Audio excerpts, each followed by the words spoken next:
نهار سر تشتاق احمد الشرع دبي وسر حكومه قوي انتقالي دندر سوريا ده دس بكي خو قدامي قهوتي سر حكم هو حكم كي يعني انتقالي بكاري خد في دار دبي ماشينه لأما تشتاق هوا دبي سر نفوس قال سر جواز سفر داخله الجمهورية العربية السورية دك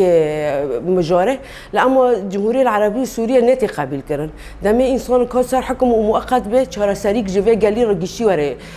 داخل كرن و چهار سرية جوه ملتي رو وارد أو كرن وملت جيب في سر جاره خا دست بك ملتن گوچبر دملی عفرین داد ملی سرکانی داد ملی گر سپیدا همی پیکاتی گبفتن سر جاره خوا و دملی امنی دوارم پاراستن لأما وی تشتر نهاد کرن هاو لجوري خواهات ماشاندن لجوري مصلحتي خود هندر سوريا داد ماشينه مصلحتي خود هندر سوريا داد ماشينه ود مرتزقي خال حمي دراجي دقارينه بفي قالي حرتم جي دقوبينه جي يعني تشارة سري حيان ها چه نكري ام دخوازن چارة سريك چه ببه ام جي وقت دايك عفرينه ام دبن چارة سريك ده هندر سوريا دواره چه کرن شهر هندر سوريا دو بي دو 3 سال دو 4 سال و شهر چارة سر نبيه ام دخوازن شهر کی چارة سری واره کرن و ملتا و گر سر جاره خوا دملی امنی دواره پاراستن و دملی نفیس داج و گلی را چه بکن بلا ند جمهوری عربی سوریه دواره چه کرن بلا نتوا ديمقراطيك دواره چه کرن دملی عرب داجی دملی سوریان داجی آشور داجی همی پیکاتی ورن شاملاندن لأما وقتی دبی جمهوری عربی سوریه هاو تنه یک پیکاتات نو خود نبینه بعد جمهوری عربی سوریه به تنه دستی نو خود دبینه ام دخوازن همی گلان و یعنی تکون نو گروه و همی بگیشتی وارد انکرن و دامه تشتی هاد کرنجی گیشتی پیکاتی تدوار الناس کرن. طبعا بشكل عام بما يخص عرض الهوية البصرية لسوريا انه نحن نقول انه هذا سابق لاوانه، فنحن اليوم بحاجه ماسه لحاله من الامان، لحاله من الاستقرار، لحاله من تحسين الوضع المعيشي، الكشف عن الهويه السياسيه، تخفيف التعديات والازمات الموجوده حاليا من كل النواحي في سوريا. طبعا يعني بما يخص موقفه نقدر نقول انه نحن اكيد مو نقبل التجزئه ولا التقسيم، نحن كمان مؤيدين لفكره انه سوريا تكون موحده، ما بنقبل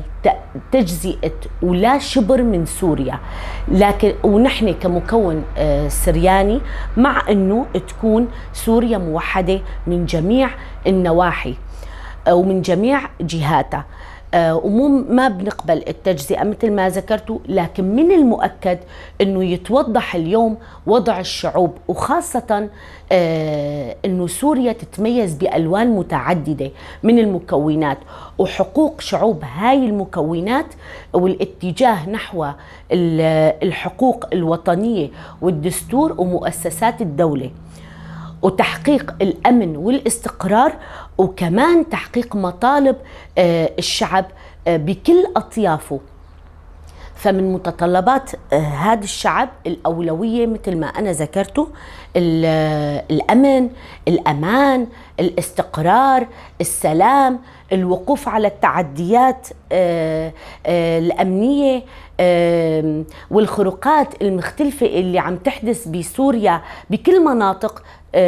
سوريا. بعد لابد من انه يكون في دستور يجمع كل السوريين يحقق طموحاتهم ومتطلباتهم وحقوقهم الحقيقية. اما بيلي يخص الرموز فنحن من هاي الناحية ما عنا ابدا اي خلاف حاليا بما يطرح، ولكن مثل ما ذكرتوا هي ما هي من اولويات الشعب. هلا الأهم نحن نقدر نقول إنه سوريا ما هي فقط عربية،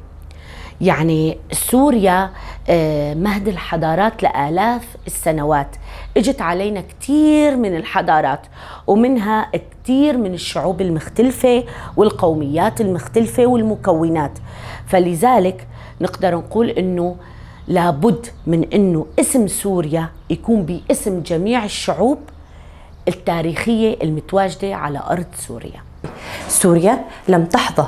بنظام ديمقراطي، إما إن كان إرهابي أما إن كان ديكتاتوري. وهي اليوم تقف على مفترق الطرق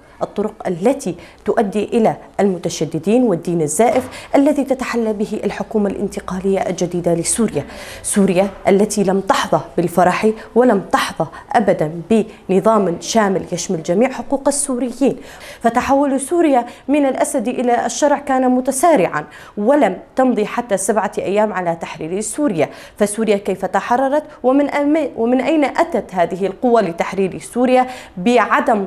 ضرب طلق رصاص واحدة فقط لا غير. وها هي اليوم بحكومة انتقالية وبانتخابات محلية في سوريا فقط أصبح أحمد الشرع رئيسا لسوريا، وهو اليوم يغير الهوية البصرية لسوريا بشكل كامل، مع عقاب يقف فوقه 3 نجمات. على ما تدل هذه 3 نجمات؟ على محافظات معينة وعلى 14 ريشة هي تؤدي إلى أن هذه هي المحافظات السورية، ولكن لم تشمل الديمقراطيين ولم تشمل دماء الشهداء الذي طاحت في شمال وشرق سوريا من أجل طرد الإرهابي داعش. وها هي اليوم لم يحق لها كحكومة انتقالية بأن تقوم بتغيير الهوية البصرية والهوية الشخصية وحتى جوازات السفر إلا بأخذ رأي الشعب بشكل كامل، ولا يكون على حساب دماء شهدائنا في شمال وشرق سوريا. فنحن اليوم في مناطق شمال وشرق سوريا نعد من جميع المكونات من الكردية والعربية والسريانية والأرمنية، ولم يتخذ رأي شخصا واحد من هذه المكونات من أجل الدستور ولا من أجل حتى الهوية البصرية. فالهوية البصرية التي طرحت في دمشق هي لا تمثلنا نحن كأشخاص، فنحن من قمنا بالثورة ومن حاربنا تنظيم داعش الإرهابي إلى آخر قطرة دماء، ولكن ما زال الإرهاب قائم على الديمقراطيين والسياسيين في شمال وشرق سوريا. ولكن هذه الهوية البصرية التي طرحت في دمشق وزفها جميع السوريين في دمشق لا تمثلنا، لأن من قتل الدرزي والعلوي واليوم يتوارى على المسيحية وقتلهم في دور العبادة لا يمثلنا. فسوريا لا تبنى بالمتشددين، بل سوريا تبنى بثقافتها ووعيها من شبابها ونسائها وقاداتها وسياسيها ومثقفيها، ولا تبنى بمتشددين آتين من دول أخرى ليبنوا ثقافاتهم الدموية على حساب الدم السوري.